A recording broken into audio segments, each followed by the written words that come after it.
इस कहानी के पिछले भाग में हमने सुना कि मिस्टर युवराज ने दिशा को जैसा कहा था उसने ठीक बिल्कुल वैसा ही किया।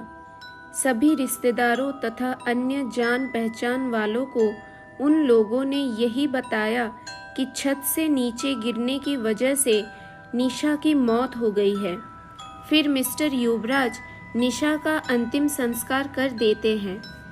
अब आगे कहानी सुनाते सुनाते मिस्टर युवराज की आंखें भर आती है और वो रो पड़ते हैं। विकास उन्हें चुप कराते हुए बोलता है कि युवराज जी प्लीज़ रोइए मत, अब जो हो गया सो हो गया। आपने ये सब जानबूझकर तो नहीं किया ना। मिस्टर युवराज फिर कहते हैं, पर विकास जी जो हुआ उसमें सारी गलती तो मेरी ही थी ना तो मैं अपनी पत्नी सुमन को ही संभाल पाया और ना ही अपनी बेटी निशा को, और तो और मैं निशा को कोई अच्छे संस्कार भी नहीं दे पाया, वरना ऊपर वाला मुझे इतनी बड़ी सजा क्यों देता। विकास फिर कहता है, युवराज जी अब जो होना था वो तो हो गया, अब तो आप बस अपनी बेटी दिशा का अच्छे से ख्याल रखिए और उसे वो सारे संस्कार दीजिए जो आप अपनी बेटी निशा को नहीं दे पाए। मिस्टर युवराज फिर कहते हैं, जी आप शायद ठीक कह रहे हैं, मैं पूरी कोशिश करूँगा। रागिनी फिर बोलती है, युवराज जी आपने अपनी बेटी का तो अंतिम संस्कार कर दिया, लेकिन फिर उसके बाद उस घर में ऐसा क्या हुआ जिसकी वजह से आपको वो घर बेचना पड़ा। मिस्टर युवराज फिर कहते हैं, रागिनी जी ये सच है कि निशा इस दुनिया को छोड़ के तो हमेशा हमेशा के लिए चली गई थी, लेकिन ये भी सच है कि वो हमारी जिंदगी से बाहर कभी निकल ही नहीं पाई थी। रागिनी फिर कहती है, जी मैं समझी नहीं।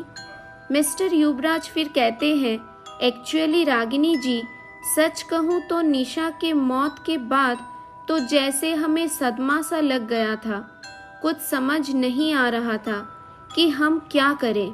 हम दोनों बाप बेटी बहुत दुखी रहने लगे थे, पर हम इस दुख से जल्द ही बाहर भी निकलना चाहते थे, लेकिन कोई ऐसा भी था जो ये कतई नहीं चाहता था कि हम इस दुख से कभी उभर पाए या बाहर निकल पाए। विकास फिर कहता है, युवराज जी कौन नहीं चाहता था और क्यों। मिस्टर युवराज फिर कहते हैं, जी निशा नहीं चाहती थी कि हम इस दुख से बाहर निकल पाए। विकास फिर कहता है, लेकिन निशा तो मर चुकी थी। मिस्टर युवराज फिर कहते हैं, हाँ वो मर चुकी थी, पर दुनिया के लिए, हमारे लिए तो वो जिंदा थी एक आत्मा के रूप में, जिसका पता हमें बहुत बाद में चला। रागिनी फिर कहती है, युवराज जी आपको ये पता कब चला कि निशा की आत्मा उस घर में रहती है। मिस्टर युवराज कहते हैं, बताता हूँ, थोड़ा रुको। एक दिन रात को जब दिशा अपने कमरे में सो रही थी और मैं अपने कमरे में, तभी मैंने जोर जोर से चिल्लाने की आवाज़ें सुनी, देखो मुझे माफ़ कर दो, मैंने तुम्हारा क्या बिगाड़ा है, देखो मुझे मत मारना, पापा बचाओ, पापा बचाओ। मैं अपने कमरे से निकलकर बाहर की ओर भागा तो मुझे एहसास हुआ कि आवाज़ तो दिशा के कमरे से आ रही थी। फिर मैं भागता हुआ कमरे के अंदर पहुंचा तो मैंने देखा दिशा बुरी तरह से डरी हुई थी। वो अपने बिस्तर के एक कोने पे बैठी हुई डर से कांप रही थी। वो सर से पांव तक पसीने से लथपथ हो चुकी थी।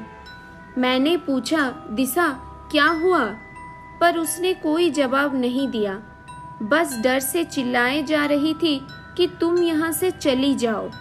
मैंने बोला, दिशा मैं हूँ तुम्हारा पापा, दिशा होश में आओ। पर दिशा को तो जैसे मेरी कोई बात सुनाई ही नहीं दे रही थी, बस वो पागलों की तरह चिल्लाए जा रही थी, मुझे छोड़ दो, प्लीज़ मुझे छोड़ दो। लेकिन जब उसने मेरे बार बार पूछने पर भी कोई जवाब नहीं दिया तो मैंने उसे पकड़कर जोर से झकझोर दिया और बोला, होश में आओ। दिशा मुझसे लिपट कर रोने लगी। मैंने उसके सर पे हाथ फेरता हुआ पूछा, दिशा क्या हुआ बेटा? तब दिशा ने बोला, अभी यहाँ निशा आई थी पापा। मिस्टर युवराज फिर बोले, बेटा तुमने जरूर कोई बुरा सपना देखा होगा। भला निशा यहाँ कैसे आ सकती है? वो तो मर चुकी है ना। दिशा रोते हुए कहती है, नहीं पापा, मैंने कोई सपना नहीं देखा। निशा यही थी अभी। वो मेरी बिस्तर पे मेरे पैर के पास बैठी हुई थी। उसका पूरा का पूरा शरीर खून में सना हुआ था। वो बोल रही थी कि वो मुझे नहीं छोड़ेगी, वो मुझे मार डालेगी। पापा मैं मरना नहीं चाहती, प्लीज़ पापा मुझे बचा लो। मिस्टर युवराज फिर कहते हैं, दिशा होश में आओ, ये सब तुम्हारा वहम है, यहाँ कोई भी नहीं है। शायद तुम निशा को भूला नहीं पा रही हो, इसलिए तुम्हें वहम हो रहा है। दिशा फिर कहती है, नहीं पापा, मुझे कोई वहम नहीं हुआ है, अभी निशा यही थी मेरे पास। फिर मिस्टर युवराज कहते हैं, बेटा तुम चलो, चलकर मेरे पास सो जाओ, मुझे लगता है तुम्हारी तबीयत ठीक नहीं है। दिशा फिर कहती है, नहीं पापा, मैं बिल्कुल ठीक हूँ, बस आप मेरी बात समझने की कोशिश नहीं कर रहे हैं। मिस्टर युवराज फिर कहते हैं, दिशा बेटा, मैं तुम्हें नहीं समझूंगा तो किसे समझूंगा? चलो अभी चल के आराम कर लो। दिशा फिर कहती है, पर पापा एक बार आप मेरी बात तो सुनो। मिस्टर युवराज फिर कहते हैं, बेटा पर वर कुछ नहीं, जैसा मैं कह रहा हूँ तुम वैसा करो, चलो चल के सो जाओ। दिशा फिर कहती है, ठीक है पापा। उस दिन तो दिशा सो गई और मुझे भी यही लगा कि ये उसका वहम है और कुछ नहीं। पर जैसे जैसे दिन बीतते गए वैसे वैसे दिशा की हरकतें भी बढ़ती गई। कभी उसे किचन में निशा दिखाई देती तो कभी डाइनिंग रूम में, कभी कुर्सी पे तो कभी हॉल में।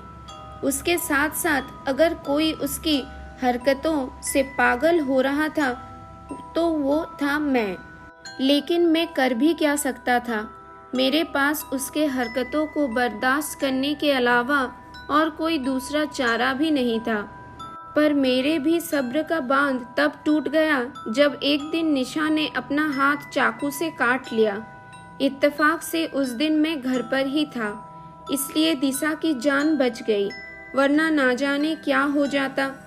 मुझे अब पूरा विश्वास हो चुका था कि दिशा की दिमागी हालत कुछ ठीक नहीं है और मैंने दिशा को डॉक्टर को दिखाने का फैसला किया।